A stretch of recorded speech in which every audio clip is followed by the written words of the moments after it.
আসসালামু আলাইকুম। আজকে আপনাদের সামনে নিজ এলাকার বিবরণ সম্পর্কে আজকে হোয়াইট বোর্ড ক্লাসে আপনাদের সামনে হাজির হয়েছি। আজকে আমি আমার নিজ এলাকার বিবরণ আপনাদের সামনে তুলে ধরবো ইনশাল্লাহ। ওকে। আচ্ছা। প্রথমে আমাদের দেশের নামটা আমরা জেনে নেই। আমাদের দেশের নাম বাংলাদেশ। আর আমার উপজেলা হচ্ছে হাকিমপুর উপজেলা। আমি এই হাকিমপুর উপজেলার বিবরণটা আপনাদের সামনে দিচ্ছি।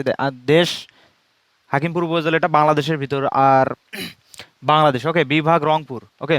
তারপর জেলা দিনাজপুর। সংসদীয় এলাকা হচ্ছে দিনাজপুর 6। দিনাজপুর 6। মোট আয়তন হচ্ছে 99.79 বর্গ কিলোমিটার অথবা 38.53 বর্গ মাইল। ওকে। জনসংখ্যা 2011 অনুসারে মোট জনসংখ্যা আছে 92.599 92,599 সরি। জনসংখ্যার ঘনত্ব 930 বর্গ কিলোমিটার। সাক্ষরতার হার এখানে আছে 54.07%। ওকে। পোস্ট কোড হচ্ছে 5272। প্রশাসনিক কোড 552747। গণমাধ্যম এখানে দুইটা, সেখানে হচ্ছে সাপ্তাহিক হিলি বার্তা এবং সাপ্তাহিক লাল সবুজ। ওকে। আমরা তারপরে জেনে নেব এর অবস্থানটা কোথায়। হাকিমপুর উপজেলার অবস্থানটা আমরা জেনে নেব।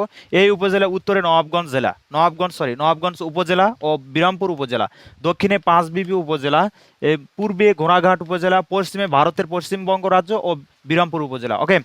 এখন আমরা জেনে নেই এর কনস্ট্রাকশনটা।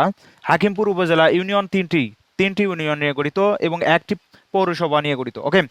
এখন প্রথমে আমরা জেনে নেব ইউনিয়নগুলোর নাম। খট্ট Madhabpara union, বুয়ালদার union, Alihat union এবং একটি পৌরসভা, সেটা হচ্ছে হাকিমপুর পৌরসভা। এই হচ্ছে হাকিমপুর পৌরসভার বিবরণ। এর পরের বারে আমি এর ইতিহাস সম্পর্কে নিয়ে আসবো এবং মুক্তিযুদ্ধ সময়কালের এই হাকিমপুর পৌরসভার জনগণের বা লোকজনদের কি ভূমিকা ছিল এটা আমি আপনাদের সামনে তুলে ধরবো এবং বিশেষ ব্যক্তিত্ব এখানে কে আছে এইগুলো আপনাদের সামনে বিস্তারিত ইনশাআল্লাহ তুলে ধরবো। ধন্যবাদ সবাইকে।